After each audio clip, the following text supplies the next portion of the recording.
This together here.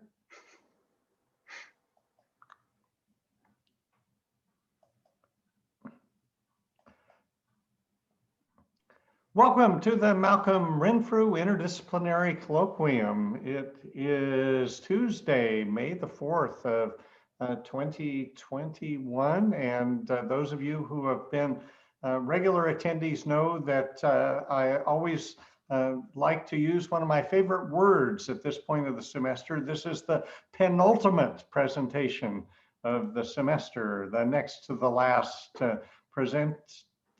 presentation. And so we'll get to today's presenter in just a minute. But first, I wanted to introduce, to give a preview of next week's program. And we will be hearing from a political panel of Rod Grammer, Lindy High, Mark Johnson, and Randy Staples, speaking about the wit and wisdom of Idaho Governor Phil Bath, who spent nearly 30 years in state government. And Dan may remember when he appeared on stage at the Lionel Hampton Jazz Festival. He's a clarinet player and used to play in a traditional jazz combo in Boise. Phil Batt is 94 years old now and is the subject of this remarkable new book, and we'll hear all about it next week. A couple of reminders for the students in INTR 450, the Interdisciplinary Colloquium, the 1-credit course. Our semester ending interdisciplinary essay is due 1 week from today on May 11th. And there are 14 reaction papers to the speakers we've had this semester. And if the students need a count on how many they've submitted, you can email me, but the deadline for those is Friday the 14th, but no reason to wait until then if you have already passed the threshold. This course is offered every semester, and the registration is open for fall of 2021, which will be the 21st season of this colloquium series. And if you're an undergraduate, you may repeat that program up to 4 times. And we've extended the deadline for proposals for next fall. We've got a pretty good lineup so far, but would like to hear from faculty, postdocs, grad students at either U of I or WSU. So Sam, feel free to tell your colleagues at WSU of this opportunity. We've had, I think, altogether 5 presenters from WSU over the past academic year. Let me tell you about today's program. Sam Ginsburg is an assistant professor of American Studies, Comparative Ethnic Studies, and Spanish in the School of Languages, Cultures, and Race at Washington State University. His research focuses on the rhetorical legacies of techno-colonialism and techno-authoritarianism in the Caribbean, Latin America, and Latinx science fictions. His work has been published in Latin American Research Review, Latin American Literary Review, Alembic, and Mythologias Hoy. And his topic today is, as you see, the Arecibo Observatory and U.S. Techno-Colonialism in Puerto Rico. So welcome, Sam. We'll let you bring your screen up, and we're looking forward to learning more about this place in the Caribbean and its legacy both in science and in popular culture. Great. Well, oh, sorry, let me just move this. Well, thank you so much, Kenton, and to everyone who's organizing the Malcolm M. Renfrew Interdisciplinary Colloquium. This is really exciting to get to share my work, and I'm new to WSU, so this is nice to be part of the cross-Palouse academic community here, which is really great. So I want to start my talk in 1995 as the world found itself on the brink of a global crisis. an international terrorist organization led by a rogue British intelligence agent hijacked an orbiting electromagnetic pulse, or EMP, cannon previously designed and weaponized by the Soviet Union. Controlling the EMP from a satellite dish the size of a football field in western Cuba, the group aimed to attack the Bank of England in London, destroying all electronic records and sparking a global financial meltdown. After finding out that the lead terrorist was his presumed dead former partner, an MI6 agent flew to Cuba with a hacker who had defected from the Russian Space Forces. This mission was undertaken with the clandestine support of the CIA, though they had to publicly deny all presence or dealings in Cuba due to the blockade. After uncovering the former Soviet satellite hidden below a man-made lake deep in the Cuban jungle, the duo infiltrated the base, hacked into the control systems, and then redirected the EMP weapon so it burned up upon re-entry into the Earth's atmosphere. Despite confrontations with missile defense systems and an army of angry henchmen, the British spy and the Russian hacker planted detonators around the base and destroyed the antenna by jamming its gears. Escaping in a commandeered helicopter moments before the final explosion, the two heroes safely landed in what they assumed to be an abandoned field. After engaging in a romantic embrace, their privacy was interrupted by a camouflaged group of US Marines who had been awaiting their arrival. The spy and the hacker were then escorted to Guantanamo Naval Base for debriefing.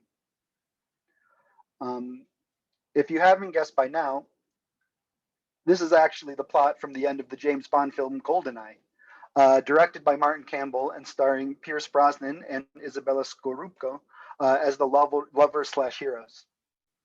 Though the movie claims that these climactic scenes took place in Cuba, the giant dish depicted on screen was actually Puerto Rico's Arecibo Observatory, known formally as the National Astronomy and Ionosphere Center, or NAIC.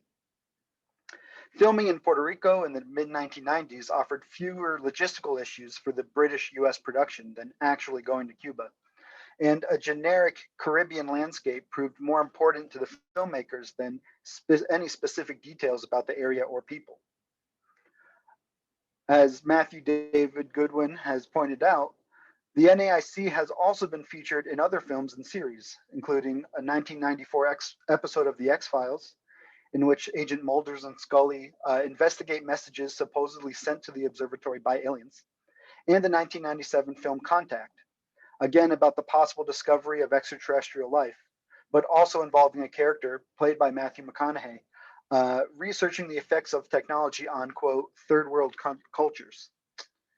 Just not all right. Just like these other depictions, GoldenEye uses the Caribbean mostly for its seemingly exotic scenery and lush flora and pristine beaches.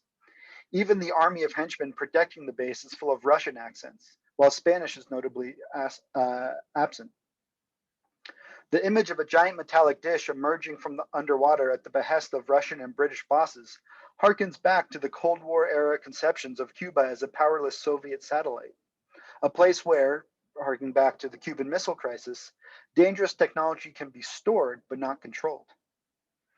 As the end of GoldenEye shows, the absence of Cuban, Puerto Rican, or Caribbean characters or agency in representations of its technology highlights the techno-colonial alienation of the Caribbean in popular narratives about space exploration. My current book project focuses on histories and representations of Caribbean techno-colonialism and techno-authoritarianism, or the ways in which technologies are used to establish or reinforce oppressive regimes. Here I use Leo Marx's definition of technology as not just the apparatus itself, but the entire socio-technological system that surrounds it, including popular narratives, both local ones and big budget Hollywood films, that affect public imaginaries of and relationship to those technologies. My work traces the histories of 4 specific technologies in the Caribbean: electroconvulsive therapy, also known as electroshock therapy, nuclear weapons, space exploration, and digital avatars.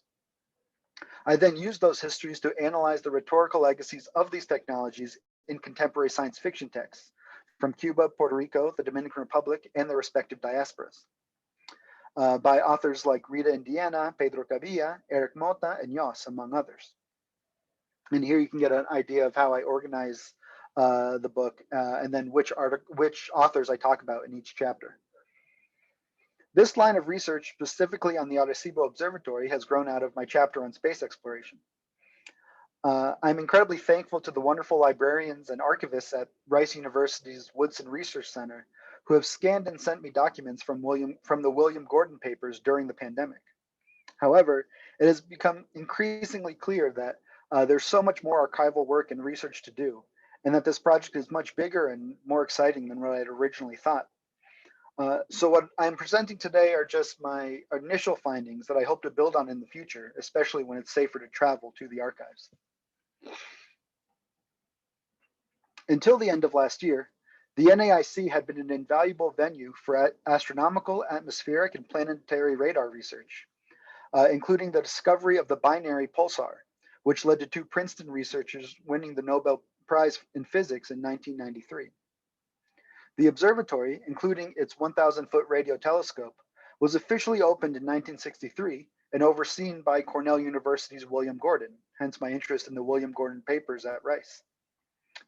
Cornell and the National Science Foundation, or NSF, operated and funded the site from its inauguration until 2011, and it was run by a consortium led by the University of Central Florida with reduced NSF support until last year. The Arecibo Observatory's ultimate demise on December 1st, 2020, was not the product of a 007-like explosion, but of colonial neglect. After years of reduced funding, and despite a petition with over 60,000 signatures calling for the telescope to be repaired instead of demolished, the NSF allowed the facility to crumble under its own weight. And here you can see the footage of the cables snapping and the tower falling. The observatory, and the fact that it was in Puerto Rico, has had a profound impact on Puerto Rican scientists and non-scientists. As writer Ana Teresa Toro wrote in an April article for El País, and this is paraphrasing, the fact that researchers from all over the globe used to come to Puerto Rico to use the largest radio telescope on Earth made it feel like part of something grander, more dignified, even universal. And that feeling collapsed with the 900-ton satellite. Scholar Daniel Nevares Araujo, who wrote about processing how he found himself mourning an object that he rarely visited, writes, quote, "At its height, the telescope spawned imagination, the search for some type of undisputed truth, hope, and vision. But as has occurred all too often, the empire has moved on to other ventures, to other opportunities for exploitation, to other locales to mine. And we are left to sift through the wreckage, trying to reclaim an iota of everything we invested in it. Our dreams, our desires, our hopes, our fears, our doubts, our curiosity, our humanity, ourselves." End of quote. If the observatory is in fact shut down, and I say this out of a hope that it will ultimately be saved and rebuilt, this would also mark the loss of the Angel Ramos Foundation Visitor Center, which has provided essential public outreach and education to the general public since 1997. As Toro, Nevares, and others have shown, the fall of the Arecibo Observatory is a poignant symbol of the US's colonial abandonment of Puerto Rico, a mistreatment that was also openly visible during the US's inadequate and inhumane response to Hurricanes Irma and Maria, among many, many, many other examples. What I want to add to this conversation here today is to highlight how the very planning and establishment of the Arecibo Observatory was always intertwined with US imperialism from the beginning, showing how narratives of scientific discovery can be used and manipulated to maintain and obfuscate colonial power structures. One indispensable peek into the process of establishing the Arecibo Observatory is a report by William Gordon and others from 1958, ironically also published on December 1st, the same day as the telescope's fall, called Design Study of a Radar to Explore the Earth's Ionosphere and Surrounding Spaces, which laid out the purpose of the project along with exploring potential sites for the telescope. And thank you again to the archivists at the Woodson Research Center for scanning and sending me this document. According to the report, the, quote, northern zone of the tropics was the best possible spot for the project due to the latitudinal placement and logistical access. Besides Puerto Rico, Other potential sites included Hawaii, Mexico, Cuba, and, in their words, some other minor islands of the West Indies. Puerto Rico was ultimately chosen for a number of reasons, including the presence of Puerto Rican astronomer Braulio Dueño on the team.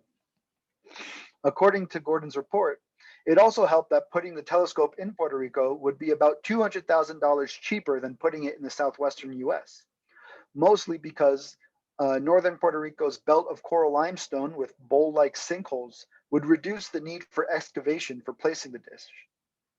Also, tropical weathering gave the limestone what is called a karst topography, or a form of natural drainage. Another justification in the report for putting the observatory in Puerto Rico was that, quote, hurricanes are rather rare in Puerto Rico. Although there are no records to support this thought, it is believed that the rugged limestone belt lying north of the site will dissipate the force of major storms. We now know that this was not the case with the observatory, so that's kind of a strange outlier in their reasoning. On top of the previously mentioned geographic advantages, the report signals that choosing Puerto Rico was at least partially based on its status as a US colony. According to this report, Cuba was eliminated early on, while, quote, Puerto Rico encompassed the favorable circumstances of location, political stability, and minimum distance, end of quote. Here, political stability serves as a euphemism for US colonial control. Puerto Rico was seen as both accessible but removed enough so that any potential health, environmental, or social repercussions would not be noticed in the US. As Gordon later remarked in a 2015 interview, quote, Puerto Rico was a freely associated state. It was in some sense part of the US. It was a commonwealth and still is, probably always will be. It seemed to be an attractive place. It was a great deal more prosperous than the neighboring islands, some of which are pitiful in terms of living conditions. So Puerto Rico was picked, end of quote. Just as Puerto Rico's status as a colony made the space feel more politically stable for such a large project, its economic prosperity, or the US experimentation with the Puerto Rican economy that valued industrialization and exportation over employment and economic stability for working class Puerto Ricans, created the necessary conditions for the observatory. Gordon's statement that Puerto Rico will, quote, will probably always be under US control enacts a vision of future oppression and exploitation, a virtual prerequisite for this project. In other words, initiating this kinds of long-term research center only makes sense if the planners believe the colonial system would remain intact. The relationship between the NAIC and the Puerto Rican economic development became clearer in later years as the dish required updates.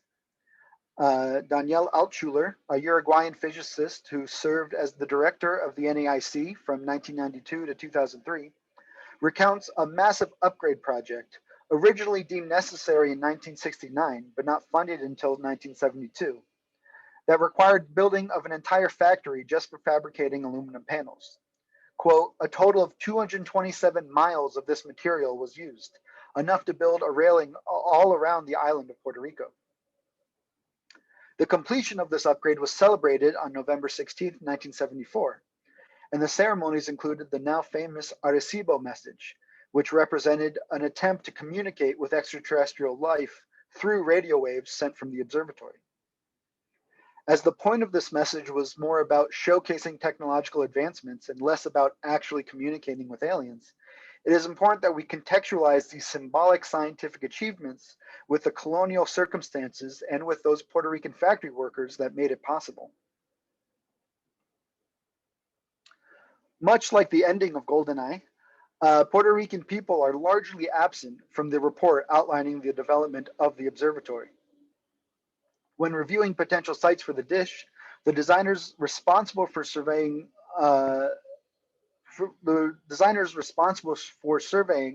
worked with Puerto Rican officials, but seemingly ignored the people who worked and lived in the area, which at the time was being used for sugarcane cultivation and cattle grazing.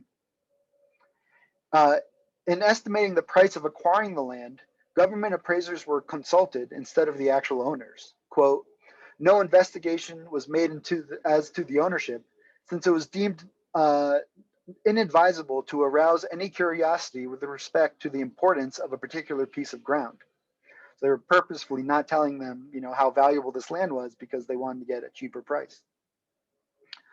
Another potential site just south of Florida, Puerto Rico, was labeled as uninhabited other than, quote, one small native dwelling and family garden. On construction logistics, the report states that improving access for large equipment would require relocation of several, quote, native type homes. As you can see in the images in this report, even the way the photos are taken de-emphasize the fact that this land was in fact inhabited. The use of the term native to describe the people living in these places seemingly sets up a false binary between rural Puerto Rican agricultural life and the hyper-technological scientific advancements that the US sought to bring to this space. The massive project, which would include relocations and the claiming of valuable arable land, is justified by the advances to scientific studies that the center would facilitate, in collusion with US colonial practices on the island. This purposeful reframing of an occupied land as unpopulated also mirrors the US practice during the Cold War of reading certain landscapes as empty in order to designate them as safe for nuclear testing. And this connects to the really fascinating talk given by Drs. Gose and Hamilton last week. As anthropologist Joseph Masco has written, quote, the unpopulated area, as history has repeatedly shown, was rarely so, creating vast exposures that quickly undermined any notion of national security as protection of populations, end of quote. Just like the narrative of national security that has been used to police marginalized people in the US and across the world, space exploration is also historically connected to nationalism, militarization, and narratives of progress. Those displaced or affected by these large-scale projects are erased from official records or reframed as minor obstacles on the path towards an ambiguously defined greater good. And that's why this photo from 1993 is something that drew my attention, because so often we get images of the Arecibo Observatory either from an aerial view or just looking up into the sky and seeing the tower. So what I like about this image here is that it recognized that the satellite was not just built on emptiness, but it was built on top of something, which I think is important, part to reframing our understanding of the observatory. Some of the personal narratives of the early days of the Arecibo Observatory also contribute to the focus of Puerto Rico as just an empty landscape and the erasure of Puerto Ricans. For example, renowned physicist Joanna Rankin wrote in an homage to the observatory, where she spent time as a graduate student in the late 1960s, quote, I will always remember my drive out from San Juan in January 1969, behind creeping, listing sugarcane trucks on a 2-lane highway, littered deeply with burnt canes, and then up a single winding track through jungle and around sinkholes to the observatory. 4 decades have erased almost everything about the Puerto Rico I saw that first day, and I've never ceased to marvel that Bill Gordon built the observatory in ever so much more difficult conditions a full decade earlier, end of quote. Not only is Puerto Rico represented here as a rough landscape standing in the way of scientific progress, but Gordon and the observatory are given credit for overcoming these obstacles to create something much more important. And this is literally a settler colonialist fantasy. Later in the speech, Rankin writes, quote, overall, life was good and most people enjoyed themselves. Good Puerto Rican rum was cheap, and most of us drank too much of it, though the terrible war in Vietnam was not far from our consciousness, end of quote. It is notable that Rankin recognized the horrors going on in Vietnam, but either did not or chose not to see her complicity in the colonial violences around her.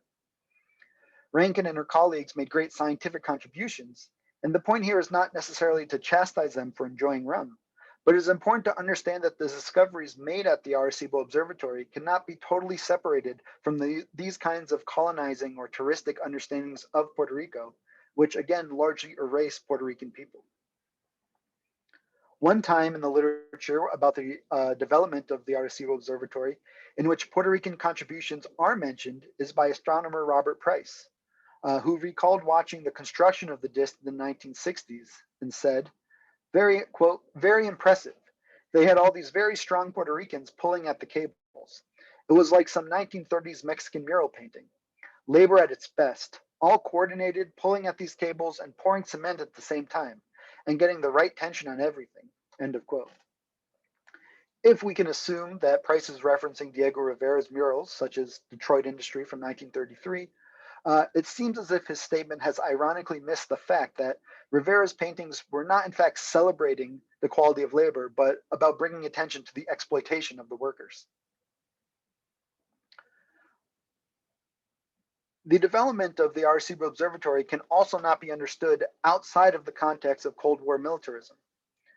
Beyond scientific contributions, the project also received government support from the Department of Defense via the Advanced Research Projects Agency, or ARPA, though currently it's known as DARPA, for the site's military uses. And this isn't a conspiracy theory. You can see on the DARPA website, it still includes its information about Arecibo. According to Gordon, who admitted to occasionally briefing the Pentagon on his work, ARPA provided the lubrication for the project, those are his words, and because they knew missiles were flying in the ionosphere, and they had thought that man eventually would be flying in that medium as well, and they wanted to know something about it.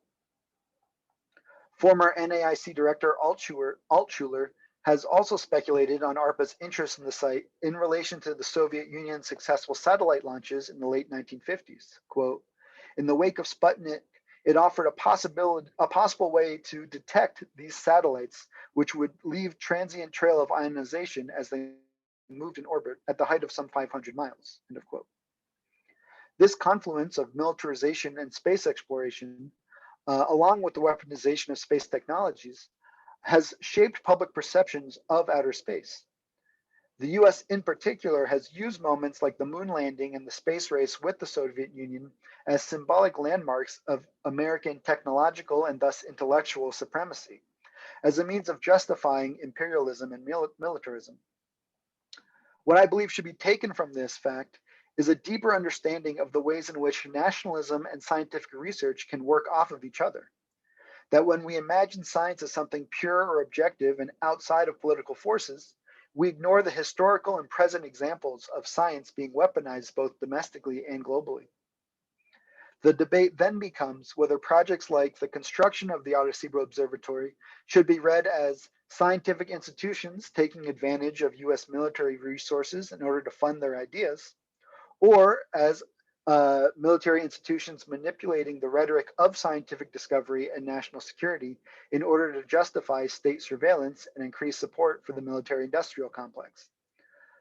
We also have to think about how these histories should be treated and recognized by researchers across disciplines. The ultimate fate of the Arecibo Observatory is still up in the air. But its presence in the public memory of Caribbean techno-colonialism may persist, albeit in different and stranger forms. For example, one aspect that I'm planning to investigate further is how the towering presence of the observatory, with its historical connections to both space exploration and US occupation, has contributed to the area becoming a popular place for UFO sightings. And this is definitely where my training as a scholar of science fiction comes into play. For example, ufologist Sebastian Robio wrote in 1979 about an instance during a wave of UFO sightings in the 1970s, in which a truck driver heading from San Juan to Arecibo noticed that they were being followed by what looked like a bright and large star. Upon arriving in Arecibo and stopping to sleep, the driver claimed that the vehicle was approached by 3 white, strange-looking humanoids that wore helmets and had beak-like noses. The driver was so scared that they turned right around and drove back to San Juan immediately. A different ufologist, Jorge Martin, has also written of multiple paranormal sightings around the observatory, including possible attacks by the infamous Chupacabra. And this is an illustration of the Chupacabra from one of his books. One nearby resident, who Martin refers to as Senora Herrero, claimed to have seen multiple luminous extraterrestrial objects floating around the dish, and remained unconvinced by official reports that classified them as just meteorites. There is a clear connection between these sightings and the perceived secrecy surrounding the activities of the observatory.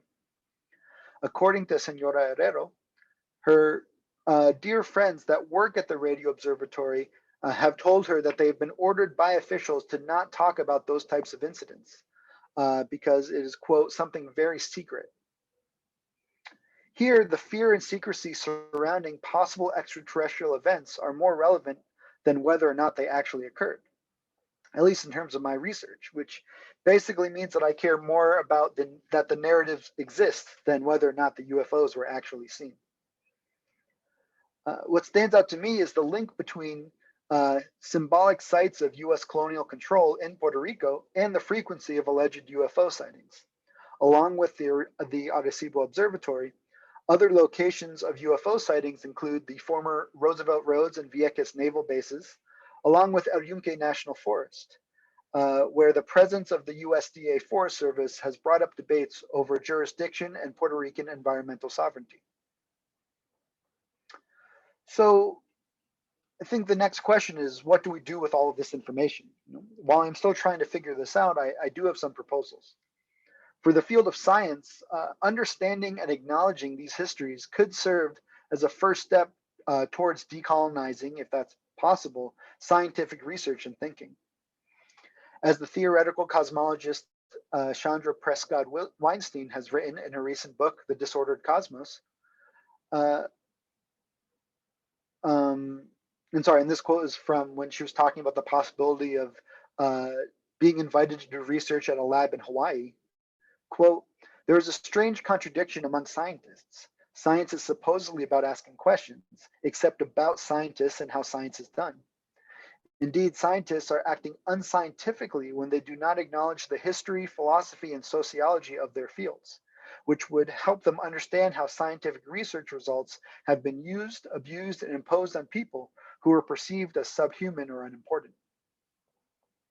I think this quote is relevant because it acknowledges an overhaul of the concept of science or of thinking/acting scientifically. I wonder what kind of impact an acknowledgement at the beginning of scientific research papers, similar to land acknowledgements that recognize that we are doing work on stolen land. I wonder what impact these acknowledgements could have on the field. Though we must also recognize that while these statements are important and powerful, they're also easily co-opted and do not necessarily lead to material results. As for my personal research, I think these preliminary findings show that it is worth diving more into these William Gordon papers and other archives that find and analyze these moments of techno-colonialism. For my book project, this information about the history of the Arecibo Observatory adds necessary context to the science fiction texts, film, and art from Puerto Rico and the rest of the Caribbean that touch on the subjects of space exploration, extraterrestrial contact, or intergalactic colonization.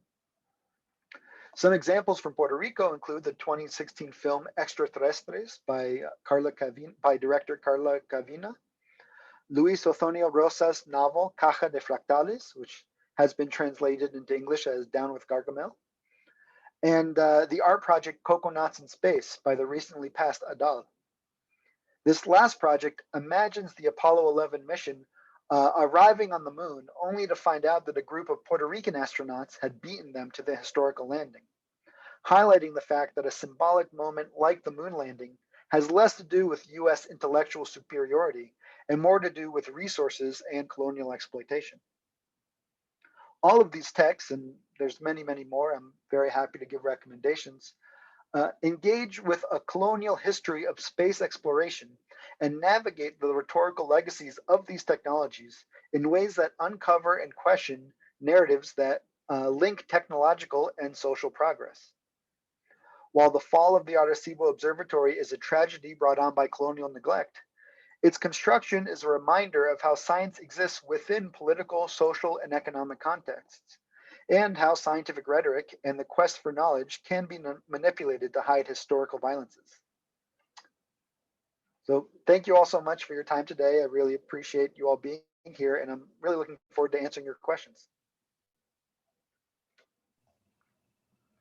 Thank you, Sam, for that informative and somewhat provocative presentation. And it's fun to see the interplay between the history and of science and technology and those film and literary interpretations. And I loved your description at the beginning of the plot of Goldeneye. You had me going for just a few minutes until I realized this was the fictional portrayal. So. I'd be thrilled to open it up to questions from the audience. If you would like to put either a question in the chat, or we're a small enough group that if you just wanted to turn your camera on and unmute yourself and ask a question, you'd be welcome to do that as well. So maybe I'll start, and I'm curious, have you been to Puerto Rico, and did you ever see the telescope when it was in operation? Yeah, I have. It's unfortunately been a few years, and part of this project was being able to travel in the last year, which, you know, like I think everybody's research plans have kind of gotten a little screwed up by COVID. But so yeah, part of that is why so much of this is kind of looking into the future and thinking about, you know, how to prepare for a time when I can travel to the archives, when I can get down to Arecibo, because I haven't actually been able to see the site of Arecibo yet, but that would definitely be a super important, you know, part of this project. So yeah, I'm really looking forward when you know, things get a little safer to travel, and you know, I'm able to do that field work. And then I'm curious, this sounds like it would make a great documentary film. Have you thought about maybe working with a film producer or somebody who is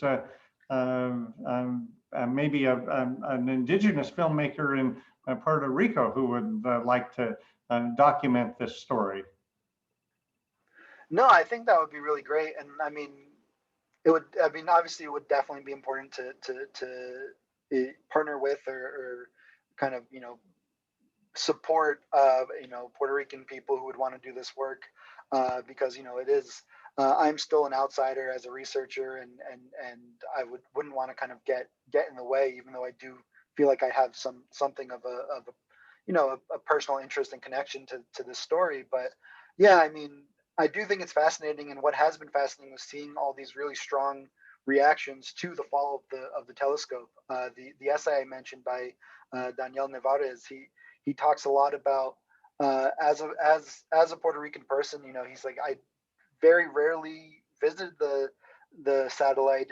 I didn't think about it so much on a daily basis, but once it fell, all of a sudden I found myself mourning for this object. And I think that is a really fascinating thing that you know, should be discussed, should be explored more. And I think, you know, just getting idea of people's personal connections to it, and what they thought about it, you know, especially once it fell, I think it could make a super interesting documentary. Yeah. So Winnie, you've got a hand up. Please go ahead. Thanks. Hi, thank you so much. Thank you for the wonderful talk. This has been amazing. And I'm glad to see that this research is coming forward, because we've been hearing a lot of the observatory, but not so much from scholarship. I do have many questions, but one of them would be like, I see that you're looking at the historical events, but also at the fictional side. And so I'm wondering, how do you see them both colliding? Because so far as they're treated, it seems like they operate in different realms. And so how do you see the fictionality aspect coming in together with the historicity, and perhaps in a decolonial sense, or how do you see it? Yeah, I mean, that's a really great question. Thank you, Winnie.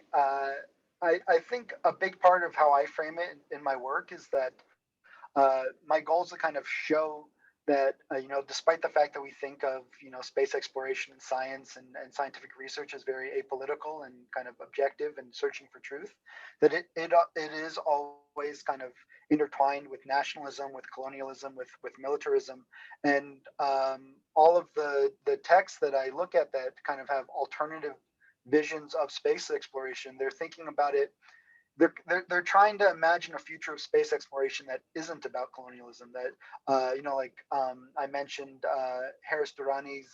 Uh, he's a Dominican American author who talks about space exploration as a kind of diaspora. So not going to not going out to kind of conquer, to discover, to imagining space as an empty place for us to populate, but as a way to connect with cultures, as a way to kind of expand culture and redefine.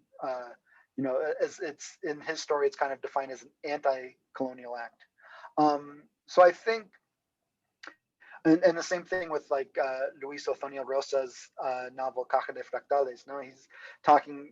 There's at the end of that book there is contact with aliens, but you don't. The everyone kind of finds out through WikiLeaks, and it finds out through non-official sources. So it's like the people in these kind of organic networks are ahead of NASA and the official institutions. So it is kind of imagining contact outside of institutions, and also the novel is set in this really dystopian, terrible time. And but he talks about at the end of that chapter about even if this contact with aliens doesn't amount to anything, it gave people hope.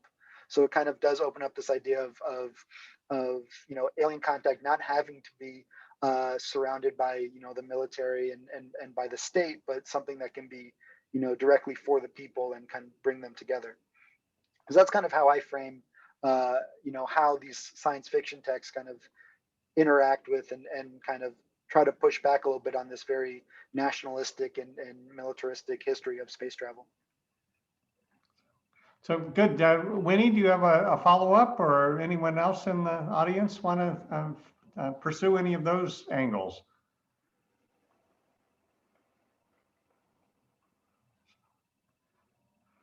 So Sam, I'm curious about how you integrate your scholarship with your teaching. Are you able to use any of what you've discovered in this particular research in any of your classes? Is there a science fiction course that allows you to bring in the different perspectives other than the sort of conventional North American science fiction authors?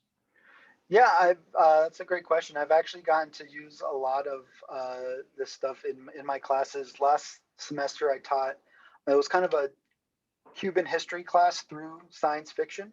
And so while the Arecibo Observatory is a big part of this chapter, the other part of it is the story of Arnaldo Tamayo Mendez, who was the first Cuban cosmonaut in space. And so we talked a lot about, kind of the how the Cuban government kind of used, his image and the way as an idea of it connecting them to the Soviet Union, but also the kind of failure of those promises that, Cuba never developed its own, space exploration organization. So we talked a lot about that in that course. And then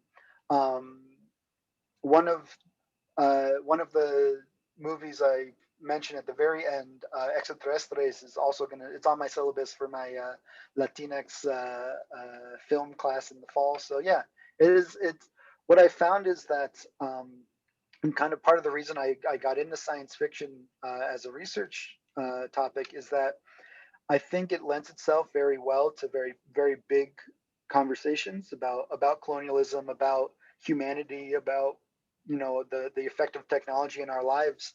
And I found that my students have responded very well to that.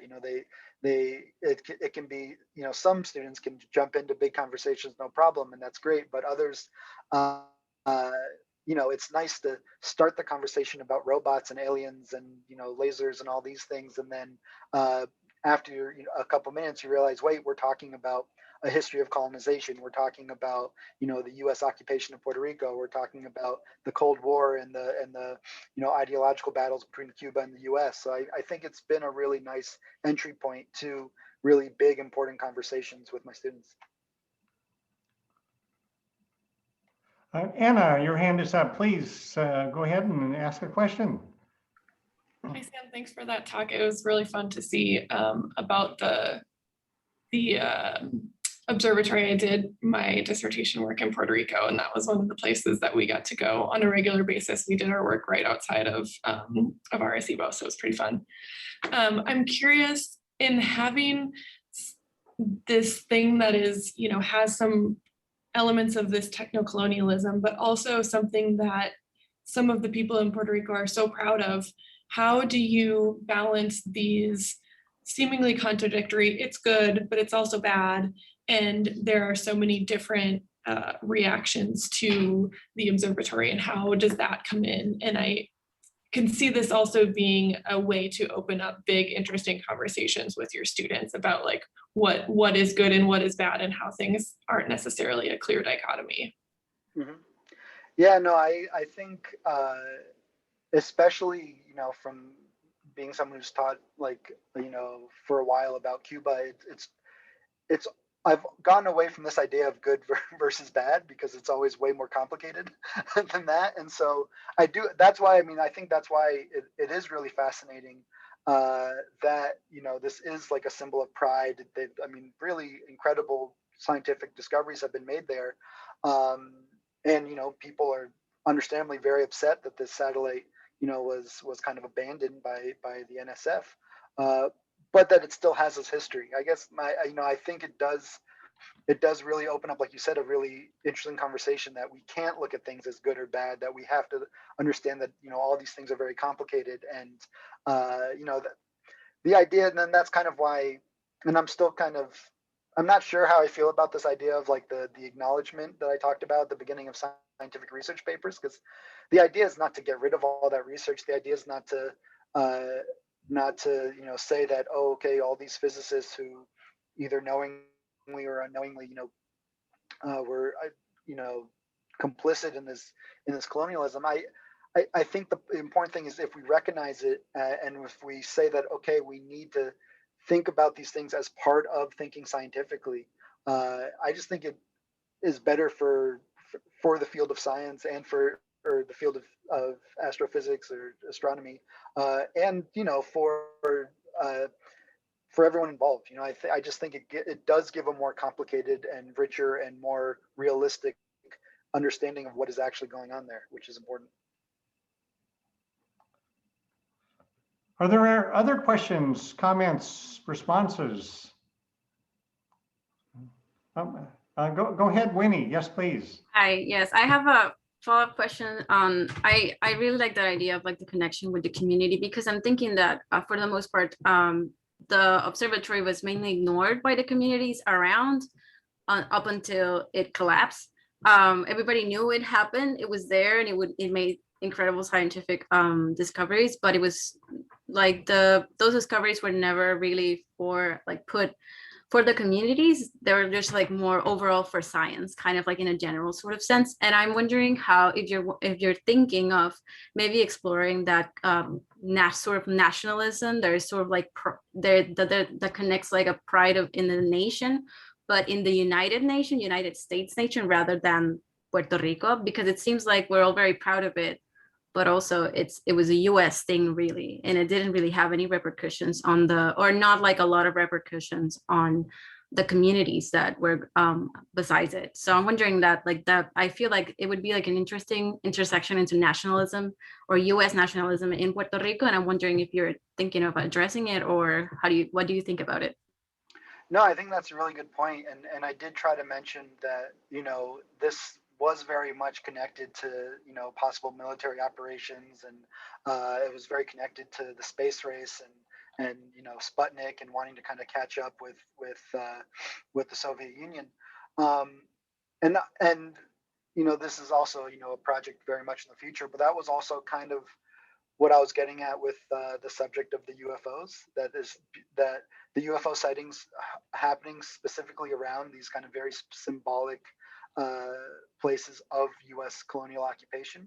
And it's interesting that, we don't, I guess on the surface, we wouldn't really connect, like a naval base with a research center. But I think, this connection of the UFO sightings does show that, okay, it doesn't necessarily matter what the point of these structures were or what was going on in the buildings. It matters that they're both associated with U.S. occupation. You know, there isn't that much of a difference, or I mean, this is something I need to research more and see if I can argue. But my kind of hypothesis is there isn't that much of a difference in terms of public memory and public relationship to these spaces between a naval base and, you know, a giant satellite. So I think that's a really good point, and I think, you know, nationalism is always, you know, hugely connected to space exploration, which is what I think also Adal's project, Coconuts in Space, is getting at, that kind of the pride in these Puerto Rican astronauts beating out their American counterpoints is, yeah, I think I'm sorry, I lost my train of thought. But no, I think because space exploration is always so connected to nationalism, that I think the kind of creative takes on space exploration, what that means, and what it means for kind of Puerto Rican nationalism versus U.S. nationalism is a huge part of this project going forward. Thank you for the question. So Sam, after you finish this project, what's next on your research agenda? You have other areas of technology or colonialism or fiction or science fiction that you're pursuing? Yeah, I mean, I'm always very curious of these moments and in these sites in which, you know, they kind of grow very symbolically and how they're represented. So, you know, I would love to kind of expand to thinking about, you know, borders as a site of techno-colonialism. You know, the border between the U.S. and Mexico, the border between the Dominican Republic and Haiti. I think there's so much about kind of the militarization and the surveillance going on in these spaces that they really do lend themselves, and authors have talked about, you know, these spaces as kind of science fiction like spaces. So I think I could see that being another direction. But kind of what's funny about this project is that, you know, this research on the Arecibo Observatory was just supposed to be, you know, like a few pages in this larger chapter, and now I'm realizing that this is its own project in itself. So I'm kind of excited to follow that like kind of organic wave of research and see where it takes me. And if it turns out that I can end up doing another future project on the UFO sightings, that would be great too. But then, you know, that's also going to be a very sensitive project, because my goal, I want to talk to people who have had these experiences, who you know, I'm very interested in personal narratives that aren't often believed by the mainstream, and you know, figuring out how to do that in a respectful way, in a way that kind of, you know, respects these people's openness and their willingness to come forward and talk about these experiences, I think would be a challenge, would be a really interesting project. So kind of really thinking about, especially working with you know, people instead of just text, would really have a lot, you know, would really kind of be a really interesting shift, and it would be important to kind of really think that out before I just jump into it, I guess. But I'm excited for that challenge. That's one of the joys of scholarship, is that you may come across a little nugget that has potential to be expanded. You just have to get through everything else before you have time to pursue a particular new angle of research. So good luck with those efforts, and thank you to our audience today. I think you illustrated again that the real interdisciplinarity comes in the Q&A with the audience, that we hear from different perspectives and different disciplines. So thank you, Anna and Winnie, especially for joining us today. I hope that you'll come back next week and hear our the final presentation of the spring semester and a panel discussion about former Idaho Governor Phil Batt.